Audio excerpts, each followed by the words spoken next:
नमस्कार, मी आहे प्राध्यापिका मोहोळ मॅडम उर्फ मोरे मॅडम.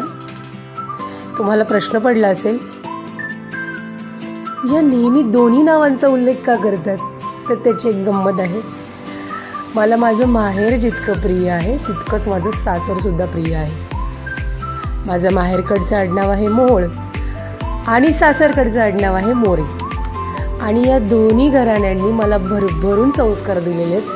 त्यामुळं मी दोन्हीही घराण्यांचं नावलौकिक मोठं करत आहे. त्यामुळं मी या दोन्ही घराण्यांच्या नावाचा उल्लेख करते.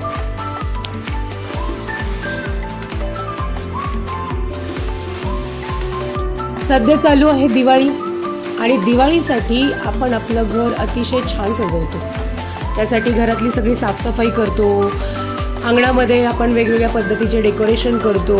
कोणी फ्लॅट सिस्टीममध्ये राहत असेल तर गॅलरी छान पद्धतीने सजवतात, आकाशकंदील लावतात, फुलांच्या माळा लावतात, लाईटच्या माळा लावतात आणि एकंदरीत या लक्ष्मीपूजनामध्ये सगळेजण अतिशय सुंदर वातावरण क्रिएट करून त्याचा आनंद घेतात. आणि यामध्ये भर पडते फराळाची. मग चकल्या, करंज्या, लाडू, अनारसी, शंकरपाळ्या असे वेगवेगळे पदार्थांचा आस्वाद पण आपण घेत असतो. मी पुण्यात राहते आणि सारसबागेमध्ये, तळ्यातला गणपती म्हणतो आपण त्याला, सारसबागेमध्ये दरवर्षी दिवाळी पहाट केली जाते. आणि या दिवाळी पहाटसाठी बऱ्याच वर्षापासून माझी इच्छा होती, जायचं पण वेळ मिळत नव्हता. परंतु काल मात्र मी या दिवाळी पहाटसाठी गेले होते. गणरायाचं दर्शन घेतलं. त्यानंतरनं छान फिरलो आम्ही तिथे आणि काही मंडळी होती तिथे जी वेगवेगळे योगासनांच्या माध्यमातून योगा करत होती. गाण्यांचा प्रोग्राम होता. वेगवेगळ्या गोष्टी ज्या आनंद आपल्याला देतात अशा त्या ठिकाणी चाललेल्या होत्या. मुळात मला थोडा उशीरच झालेला होता. त्यामुळं मी माझ्या मुलीबरोबर गेले, दर्शन घेतलं, ते सगळं प्रोग्राम बघितला. आणि येताना काहीतरी खावं म्हणून तिथे भेळ होती. मला वाटलं नॉर्मल भेळ असेल ती, पण ती हेल्दी भेळ होती.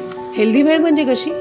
त्याच्यामध्ये बीट, गाजर, काकडी, डाळिंब, कोथिंबीर, टमॅटो असं सगळं मिक्स, त्यानंतर मका, असं सगळं मिक्स ती भेळ 30 रुपयाला त्या लेडीजने आम्हा दोघींना दिली.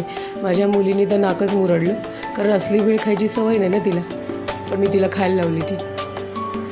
तळ्यातला गणपती म्हणजे आपला गणपती बाप्पा, सारसबागेचा गणपती. अतिशय सुंदर वातावरण होतं त्या ठिकाणी. मला आरती पण मिळाली.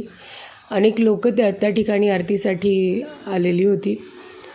त्यामुळं गणरायाची आरती पण मला मिळाली. छान प्रसन्न वातावरण होतं. अनेक लोक व्यायाम करण्यासाठी सारसबागेमध्ये येतात, तेही पाहत होते मी. एकंदरीत या दिवाळीमध्ये असं ठरवलं होतं की नाही, आता आपल्याला वेळ द्यायचा आहे आणि जरा थोडंसं बाहेर फिरायचं आहे. कारण कायम घरातली स्वच्छता, फराळ, मुलं बाळं याच्यामध्ये आपण वेळ देतो. पण बाहेर काय चाललेलं आहे, बाहेर कशी दिवाळी साजरी करतात हे मात्र आपल्याला काही कळत नाही. कारण बायकांच्या बाबतीत नेहमी घर, मुलं, नवरा या सगळ्या गोष्टी जबाबदारीच्या कायम ती सांभाळत असते. त्यामुळे स्वतःसाठी वेगळं असं काही ती करत नाही किंवा स्वतः बाहेर जाऊन जग काय करते हेही पाहत नाही. ते पाहिलं पाहिजे. ॲक्च्युली आपण आपल्या जबाबदाऱ्या पूर्ण करता आपण स्वतःसाठी पण जगलं पाहिजे असं मला वाटतं. तुम्हाला सर्वांना दिवाळीच्या शुभेच्छा. ही दिवाळी तुम्हा सर्वांना सुखाची, समृद्धीची, आनंदाची, भरभराटीची जाओ. Happy Diwali all of you.